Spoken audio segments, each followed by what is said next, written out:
नमस्कार दोस्तों, स्वागत है आपका कॉन्सेप्ट जंजल पे। कैसे हैं आप लोग? आई होप सभी लोग अच्छे होंगे, सभी लोग बेहतर होंगे। भाई मेरे आज की वीडियो में हम लोग बात करेंगे, बहुत ही इंपॉर्टेंट वीडियो जाने वाली है। तो आज की वीडियो में हम लोग बात करेंगे कि जो भी एलआरसी वाले स्टूडेंट हैं, ठीक है, और जो फ्रेशर भी स्टूडेंट हैं, वो लोग फॉर्म को कैसे फिल करें, थोड़ा सा इसके बारे में आज चर्चा करेंगे। बहुत ज़्यादा मेरे पास कॉल आ चुके थे और एलआरसी वाले जितने भी मेरे भाई लोग थे वो लोग भी ज़्यादा कॉल कर रहे थे कि हम लोग कैसे करें, उसमें यस करना है कॉन्टेक्चुअल में कि नो करना है, फिर उसकी आगे क्या प्रोसेस है, उसमें आगे क्या क्या खोज रहा है, कैसे हम फॉर्म को भरेंगे। बहुत सारे लोग कन्फ्यूजन में यहाँ पे जी रहे थे, ठीक है, कन्फ्यूजन में जी रहे थे। अभी तक ही कन्फ्यूजन में लोग जी रहे हैं। लोग सोच रहे हैं कि नए साल में फॉर्म को फिल करेंगे, तो ये नए साल के जो झंझट ये कन्फ्यूजन के कारण ही है। अगर कन्फ्यूजन लोगों को दूर हो जाता, तो वो कन्फ्यूजन अगर दूर हो जाता तो ये लोग फॉर्म सभी लोग फिल कर दिए होते, ठीक है।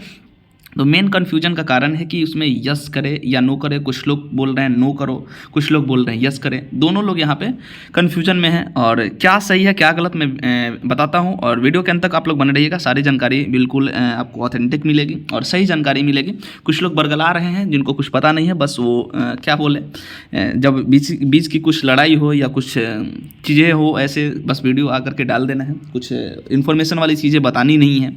तो ये चीज़ें थोड़ा सा, ये वीडियो आपको अंत तक देखना होगा, और इसमें आपका जितना भी डाउट है आपका फॉर्म फिलिंग से रिलेटेड, वो सारा डाउट यहाँ पे क्लियर होने वाला है, ठीक है। तो आप लोग वीडियो के अंत तक बन रहिएगा। सबसे पहले आपको बिहार टेक्निकल सर्विस कमीशन के वेबसाइट पे आपको जाना है। आपका जो एडवर्टाइजमेंट नंबर आपका 28/2025 सिविल के बारे में हम बात कर रहे हैं, तो वो सिविल का 28/2025 जो आपका एडवर्टाइजमेंट नंबर है, इस पर आपको जाकर के क्लिक करना है। ओके, इस पर जैसे ही आप क्लिक करेंगे तो वहाँ पे आपका अप्लाई ऑनलाइन पे जाएंगे। आप अप्लाई ऑनलाइन पे जैसे ही आप जाएंगे वहाँ पे, तो उसके बाद आपका एक आएगा क्या चीज़, तो रजिस्ट्रेशन का आपका आएगा, ठीक है। तो सबसे पहले कैंडिडेट रजिस्ट्रेशन पे जाकर के आपको कैंडिडेट रजिस्ट्रेशन करना है। इसी में बहुत लोगों को हो रही है कि आखिर रजिस्ट्रेशन करते टाइम हमको कॉन्टेक्चुअल है नहीं है, यस करना है नो करना है, ये सारी चीज़ें मतलब डाउट हो रही हैं। तो मेन फंडा यहीं पर फंस रहा है। तो इसके बारे में हम लोग बात करते हैं कि देखिए, यदि आप फ्रेशर हैं तब तो जाहिर सी बात है कि आप यहाँ पे नो करेंगे। क्या करना है आप लोगों को? नो करना है। ये तो बच्ची वाली चीज़ें, ये बताने वाली चीज़ें नहीं है। लोग बोलेंगे बच्चा वाला चीज़ बता रहा है। जो एलआरसी वाले स्टूडेंट हैं वो लोग ध्यान रखिएगा, एलआरसी वाले जो भी अभ्यर्थी हैं वो लोग यहाँ पे यस ही करेंगे। अब कुछ लोग बोलेगा क्यों करेंगे, थोड़ा सा इसको हम अंत तक बताएंगे, ठीक है। इसको समझिएगा थोड़ा सा अच्छे से आप लोग। इसमें यस करेंगे तो कुछ लोग बोल रहे हैं कि हम लोग को तो 5 मार्क्स मिल नहीं रहा है, फॉर्म रिजेक्ट हो जाएगा तो क्या होगा, फॉर्म जो है वो हम लोग एग्ज़ाम देंगे उसके बाद अपने से 25 नंबर ऐड हो जाएगा। भाई ऐसी बात नहीं है, ऐसा नहीं है। ऐसा तो कोई भी फॉर्म भर देगा, ऐसे तो यस करके कोई भी फॉर्म भर देगा, फॉर्म ज़्यादा गिर जाएगा, फिर उसके बाद उसका कट ऑफ में ऐसा कुछ नहीं होता है, ठीक है। पहले आप लोग बढ़िया से एडवर्टाइजमेंट को रीड करिए, बढ़िया से जानकारी लीजिए, और उसके बाद बात करिए फिर, ठीक है। तो यहाँ पे क्या करना है, यस ही करना है। यहाँ पे क्या करना है, आपको यस करना है। क्यों यस करना है भाई? आप कॉन्टेक्चुअल जॉब में हैं, वहाँ पे बोल रहा है आप हैं कि नहीं है, आपको तो यस करना ही होगा। अगर आप नो करके अप्लाई भी कर देते हैं, अगर जॉब हो जाती है, अगर मेरे को पता चल गया, मान के किसी को भी पता चल गया, वो आपको अगर इन्फॉर्म करेगा वहाँ पे, तो वो दिक्कत है। ऐसा मत समझिए कि कॉन्ट्रेक्चुअल जॉब है तो कुछ भी नहीं है। आप बिहार गवर्नमेंट के अंदर में काम कर रहे हैं, डायरेक्टली कोई एजेंसी के थ्रू आपकी काम नहीं हो रही है। हाँ ठीक है, योजना, कोई लोग बोलेंगे योजना के तहत, ठीक है योजना के तहत है, लेकिन बिहार गवर्नमेंट के अंदर आप काम कर रहे हैं, आपको दिखाना ही होगा। और मैं यहीं पे एक चीज़ और इंक्लूड करता हूँ कि जो भी लोग यहाँ पे यस दिखाएंगे, थोड़ा सा ध्यान से समझिएगा इस पॉइंट को, जो भी लोग यहाँ पे यस दिखाइएगा, एलआरसी वाले जो भी अभ्यर्थी होंगे यस दिखाएंगे, तो उनको जैसे ही आप फॉर्म की आगे प्रोसेस में जाएंगे ना, तो आपको कार्य दिवस यहीं पे आपको खोजता है कि कार्य दिवस कितनी है। तो वो कार्य दिवस कैलकुलेट करके आपको कैलकुलेट हो जाती है वहाँ पे। तो वो कैलकुलेट हो जाएगा कि कितना दिन, कितना महीना आपका, ठीक है, कितना साल आपका हो गया। तो ये आपका कार्य दिवस टोटल कैलकुलेट हो जाएगा। ऐसा नहीं है कि वो मार्क्स ऐड करने के लिए कार्य दिवस कैलकुलेट हो रहा है, नो, ऐसा बिल्कुल नहीं है। इसके मैं आगे बताऊंगा, थोड़ा सा इस पर और आगे जिक्र करूंगा, तो वीडियो के आप लोग अंत तक बने रहिएगा, ठीक है। तो ये आपको यस ही करना है यहाँ पे। और यस करते हुए मैंने एक पॉइंट और बोला था कि क्या ध्यान देना है। तो जैसे ही आप यस करिएगा और आगे जैसे ही फॉर्म फिल करके आगे जैसे ही बढ़िएगा, तो वहाँ पे आपको खोजता है क्या चीज़, तो आपको ग्रॉस सैलरी खोजता है, ठीक है। ग्रॉस सैलरी आपको वहाँ पे देना है। तो ग्रॉस सैलरी में आपको 35 के, जो भी एलआरसी वाले हैं वो 35 के देंगे ग्रॉस सैलरी, ठीक है। तो ग्रॉस सैलरी 35 देंगे। तो जो भी लोग ईडब्ल्यूएस कैंडिडेट होंगे वो लोग थोड़ा सा ध्यान से यहाँ पे देखेंगे, जो भी लोग होंगे। और ओबीसी में तो शायद फैमिली इनकम, जो भी ओबीसी एनसीएल बनाते होंगे उनका तो शायद जो इनकम बनता है वो फैमिली का ही होता है, मतलब माता पिता का ही होता है। लेकिन ईडब्ल्यूएस में ऐसा नहीं होता है। ईडब्ल्यूएस जो होता है टोटल फैमिली इनकम होता है। मतलब कि आप कितना कमा रहे हो, आपके पिताजी कितने कमा रहे हैं, आपके घर में पूरी इनकम कितनी है टोटल मिला करके, वो ईडब्ल्यूएस वैसे ही बनता है। तो जो भी ईडब्ल्यूएस कैंडिडेट होंगे वो टोटल यहाँ पे सैलरी जो 35K है उसके अनुसार से आप 12 मंथ यहाँ पे कैलकुलेट करके उसी हिसाब से उसमें जो आपकी फैमिली और इनकम होगी उसको एडअप करके ही आप यहाँ पे सारा आप आय बनवाइएगा। अगर आपने यहाँ पे थोड़ा बहुत ही झोल किया तो आप फंस जाइएगा। 35K इंटू, यदि आप मान के चलिए कुछ लोगों को देखते हैं कि 1 लाख के बनवा लिए, 2 लाख का बनवा लिए, तो वो वहाँ पे फंस सकते हैं क्योंकि ग्रॉस सैलरी आपको पूछी जा रही है वहाँ पे, तो ये दिक्कत हो जाएगी फिर आगे चल के। तो ये बातें आपको समझ जानी चाहिए, अच्छे से समझना चाहिए, ठीक है।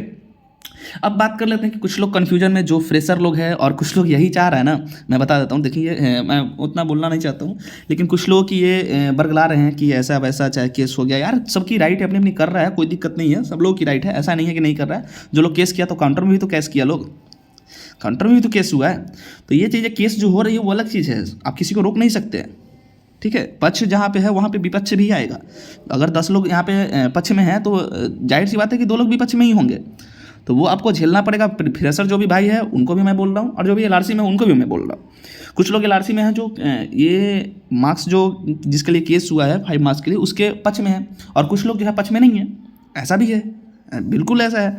तो ये ऐसा नहीं है कि आप किसी को रोक सकते हैं, ये मैं बताना चाहता हूँ यहाँ पे, ठीक है। तो केस हुआ क्या वो अलग चीज़ है, लेकिन कुछ लोगों यहाँ पे कुछ लोग हैं जो वीडियो डाल के बरगला रहे हैं। कुछ इन्फॉर्मेशन देनी नहीं है, बस ऐसे ही वीडियो डाल देना है और लोगों के बीच में सर्कुलेट कर देना है। और कुछ ऐसे लोग भी हैं जो वो वीडियो इतनी वॉच करते हैं, देखते भी हैं, उनको शायद उनको पता होता है कि लास्ट तक हमको मिलने वाला कुछ नहीं है, लेकिन फिर भी वो वीडियो देख के आशा करते हैं कि कुछ अच्छी इन्फॉर्मेशन हो, क्योंकि शुरू से फॉलो करते आ रहे होते हैं। तो मैं आपको ये बता देता हूँ कि देखिए, ये आपको समझ में आ गया कि आपको यस ही करना है। बहुत सारे लोग बोल रहे थे नो करना है, यस करोगे फॉर्म रिजेक्ट होगा, ऐसा कुछ नहीं है, ऐसा कुछ नहीं है। फॉर्म रिजेक्ट क्यों होगा? हम कॉन्ट्रेक्चुअल जॉब में है तो हमको दिखाना पड़ेगा ही पड़ेगा, ठीक है, वो आपको दिखाना ही दिखाना है, क्यों नहीं दिखाइएगा।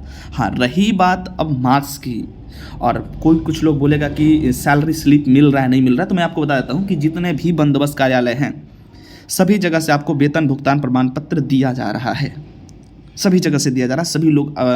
सभी लोग यहाँ पे जो भी बंदोबस्त कार्यालय के अंतर्गत जितने भी अमीन लोग यहाँ पे काम कर रहे हैं या कानूनगो साहब लोग काम कर रहे हैं, वो सारे लोग अपना अपना आवेदन यहाँ पे बंदोबस्त कार्यालय में दे रहे हैं, सभी जिला के। तो वो लोग दे रहे हैं तो वहाँ से उनको वेतन भुगतान यानी सैलरी का मिल गया। ऐसा नहीं है कि वेतन भुगतान का मिल रहा है और जो बंदोबस्त कार्यालय से बंदोबस्त पदाधिकारी सर जो आपको निर्गत कर रहे हैं, वो ऐसा नहीं है कि वो बोल रहे हैं कि 5 मार्क्स हम आपको दे रहे हैं। नहीं भाई, उनके यहाँ आपने काम किया है, उनके अंडर में आपने काम किया, उस बंदोबस्त कार्यालय में आपने काम किया है, उस बंदोबस्त कार्यालय के अंदर में आपने काम किया है, उस बंदोबस्त पदाधिकारी महोदय के अंदर में आपने काम किया, तो वो वहाँ पे दिखा रहे हैं कि मेरे पास ये लड़का इतना दिन काम किया है, इसकी सैलरी स्लिप इतनी है। ऐसा नहीं कि वो बोल रहे हैं कि इसकी सैलरी स्लिप इतनी है तो ये नंबर हो जाए। अब ये काम बची कहाँ की, तो वो समझिएगा थोड़ा सा। ऐसा नहीं समझिएगा कि एग्जामिनेशन फॉर्म दिए और रिजल्ट आया उसके बाद मेरा फॉर्म रिजेक्ट हो जाएगा, उसके बाद मेरा मतलब रिजल्ट जैसे बनेगा तो वो 25 नंबर ऐड हो जाएगा, जो एक्सपीरियंस डालेगा चाहे जो यस करेगा उसका ऐड हो जाएगा। नहीं, ऐसा बिल्कुल नहीं है, ये सोच से बाहर है, ऐसा बिल्कुल नहीं है। सबसे पहले तो जो लोग एक्सपीरियंस डालेंगे ना, जो लोग एक्सपीरियंस का चाहे सैलरी का जो भी लोग वहाँ पे अपलोड करेंगे ना, और जो अपलोड करने के लिए सेक्शन है ना वो भी ऑप्शनल है, वही चीज़ें ऑप्शनल है। अगर आप डाल भी देते हैं ना तो सबसे पहले क्या होगा कि जिस भी डिपार्टमेंट की आपको वहाँ पे आपका सैलरी स्लिप मिलेगा डिपार्टमेंट को, BTSC को, तो सबसे पहले उस डिपार्टमेंट को मेल करेगी या वहाँ पे लेटर भेजेगी कि ये इस डिपार्टमेंट से ऐसा क्या कुछ है कि यहाँ मार्क्स देना है। तो वो डिपार्टमेंट यानी LRC डिपार्टमेंट जैसी आपको यहाँ पे अगर सुप्रीम कोर्ट का डिसीजन उस टाइम तक आ जाती है, जो लोग केस किए हैं कि हाँ इनको मिलना चाहिए मार्क्स, तब तो आपको डिपार्टमेंट वहाँ पे यस करके भेज दे कि हाँ ऐसा है प्रावधान, और ये आपका रेफरेंस दे देगी सुप्रीम कोर्ट का या हाई कोर्ट का जो भी ऑर्डर आपका आएगा डिसीजन, उसका रेफरेंस दे देगी। ऐसा होता है, ऐसा नहीं कि डायरेक्ट एडअप हो जाएगा। अगर अभी डिपार्टमेंट नहीं दे रही है LRC डिपार्टमेंट, तो आपको वहाँ पे नो सीधा वो लिख के भेजेगी, नहीं ऐसा कोई प्रावधान नहीं है कि यहाँ पे 5 मार्क्स दिया जाएगा। तो ऐसा नहीं कि फॉर्म रिजेक्ट हो जाएगा, नो, फॉर्म रिजेक्ट नहीं होगा, उसको कंसीडर नहीं किया जाएगा 25 मार्क्स, उसको बस ओनली एग्जामिनेशन का जो मार्क्स है वही दिया जाएगा। भैया जो भी चीज़ें मेरे अंडर में हैं, जैसे कि हम लोग काम कर रहे हैं, तो वो चीज़ दिखाना ही पड़ेगा ना आपको। नहीं दिखाएगा वो भी गलत है ना, चीज़ें वो तो इलीगल हो जाएगी ना। लीगल तो आप है नहीं, लीगल फॉर्म आप भरे नहीं, तो वो तो आप और इलीगल हो गए, वो तो आप ऐसे ही पकड़ा जाएगा। तो बोलिए कॉन्ट्रैक्ट जॉब है, कॉन्ट्रैक्ट का कोई महत्व नहीं, कॉन्ट्रैक्ट का है यार, आप बिहार गवर्नमेंट के अंदर में है क्यों नहीं है। रही बात अब मार्क्स की, तो वो डिपार्टमेंट तय करे। कौन डिपार्टमेंट भाई? तो LRC जो आपका डिपार्टमेंट है, टेट लैंड रेवेन्यू जो डिपार्टमेंट है आपका, वो तय करेंगे, वहाँ से तय होगा। वहाँ से वो BTSC जो है वहाँ पे मेल करेगी, लेटर देंगी। क्या ऐसा प्रावधान है ये लोग यहाँ पे दिए हैं कि हमको मार्क्स चाहिए या सैलरी स्लिप लगाए? तो नहीं, नहीं मिलेगा।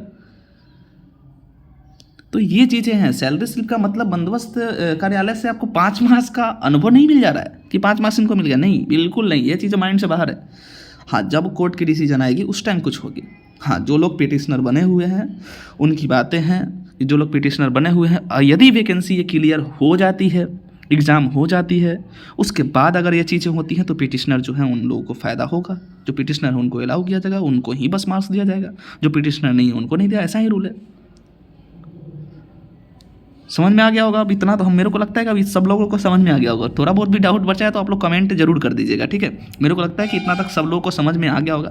और अगर थोड़ा सा भी डाउट है तो आप कमेंट सेक्शन में कमेंट करिएगा, मैं उसको रिप्लाई करूँगा और उसको बता दूंगा। लेकिन मेरे को नहीं लगता कि डाउट रहेगा कुछ, ठीक है।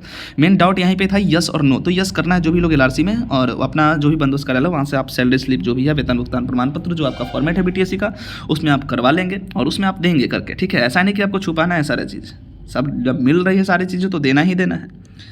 सब लोग दे रहे हैं, हम लोग ही थोड़े अकेले मतलब दे रहे हैं, सब लोग जितना एलआरसी का लोग है जितना सब लोग दे रहा है, ठीक है। तो ये चीज़ें से फॉर्म रिजेक्शन का कोई चांसेस नहीं बनती है। और फॉर्म रिजेक्शन जो आप बोल रहे हैं तो फॉर्म रिजेक्शन उस केस में होती है जब आपका डॉक्यूमेंट फर्जी हो, ठीक है, जब आप फर्जी कैंडिडेट हों, जब आपने फर्जी आया बनवा लिया हो, जब आपने फर्जी ईडब्ल्यूएस बनवा लिया हो, जब आपने फर्जी एनसीएल बनवा लिया हो, ठीक है, जब आपने यार कहीं पे आप देखिए, हाँ कुछ और मैं बातें करूँगा मॉडिफिकेशन को लेकर के, बहुत सारे कॉल कर रहे थे लोग, तो ये चीज़ें में आपका फॉर्म रिजेक्शन होगा अगर आपका सर्टिफिकेट ही सही नहीं हो। दूसरी चीज़ है कि क्या डेट बढ़ेगा या मॉडिफिकेशन, तो भाई मेरे को जैसा लगता है वैसा डेट थोड़ा बहुत इंक्रीज जरूर होगा, लेकिन आप लोग उससे पहले ही भर लें, 12 से पहले ही आप लोग फॉर्म को फिल कर लें और कन्फ्यूजन अब दूर हो जानी चाहिए, ठीक है। और रही बात कि हाँ बंदोबस्त कार्यालय में कैसे आपको क्या देना है, तो उसमें आप लिखिए कि हमको वेतन भुगतान प्रमाण पत्र वैसा एक आवेदन दीजिए, और बीटीएससी जेई का जो आपका प्रारूप दिया है, फॉर्मेट दिया है, वो अथी का क्या बोलते हैं वेतन भुगतान प्रमाण पत्र का, वो आप फॉर्मेट दीजिए। उसके बाद वहाँ से वो भर करके सारा चीज़ वो वहाँ से आ जाएगा, भर के नहीं देना है यहाँ से, ठीक है, मैं क्लियर कर दिया हूँ यहाँ पे, भर के आपको यहाँ से वेतन भुगतान पे नहीं देना है, वो कार्यालय का काम है। और यहाँ से आप बस आपको यही करना है कि उसमें एक फॉर्मेट ऐसा अगर बोलिएगा आप तो मेरे को आप मैसेज करिएगा लोग, ठीक है, आप तो मैं सेंड कर दूँगा कि आपको नाम पता अपना, ठीक है, आप किस बंदोबस्त कार्यालय में है, एम्प्लॉयज आईडी, बस ये अटैच करना है आपको, और एक आपको अपॉइंटमेंट लेटर जो आपका था नियुक्ति पत्र उसको अटैच कर देना है। तो ये 4 चीज़ें आप अटैच करके अपने बंदोबस्त कार्यालय में जाकर के आप जमा कर दें, या आप मेल भी कर सकते हैं, ठीक है। तो वहाँ से आपको प्रमाण पत्र निर्गत हो जाएगा, कांटेक्ट में रहिए आप लोग तो वो निर्गत होगा वहाँ से, उसमें कोई दिक्कत नहीं है। ऐसा नहीं है कि वो चीज़ें हो रही है तो आपको एक्सपीरियंस मिल गया वहाँ से, मतलब एक्सपीरियंस का एक प्रमाण पत्र मिलेगा कि मेरे पास से 5 नंबर मिल जाएगा, नहीं, वो तो डिपार्टमेंट तय करेगी ना। बीटीएससी जैसे वहाँ पे लिखी है कि हाँ पीआरडी वालों को मिलेगा, तो वो चीज़ें ऑप्शनल है, पीआरडी वालों का है तो पीआरडी वालों का भी मिलेगा, जैसे ही कोर्ट की अब जैसे जजमेंट आएगी लोगों के वैसे ही होगा, ठीक है। तो उस अनुसार से सारी चीज़ें होंगी। तो अभी जो भी लोग हैं फॉर्म भरने में गड़बड़ाना नहीं है, जो भी लोग हैं वो यस करके ही भरना है, नो नहीं करना है। तो बस यहीं तक वीडियो का अंत करते हैं। अगर मॉडिफिकेशन का डेट देखिए आना ही चाहिए, आप लोग मेल करते रहिए, मेल करिए मॉडिफिकेशन को लेकर के, तो आना ही चाहिए डेट। तो मिलते हैं नेक्स्ट वीडियो, तब तक के लिए थैंक यू मेरे भाई। अगर कोई भी डाउट हो तो आप लोग यहाँ पे कमेंट सेक्शन में आप लोग जरूर बताइएगा। तो मिलते हैं नेक्स्ट वीडियो में, थैंक यू मेरे भाई, जय हिंद मेरे दोस्त।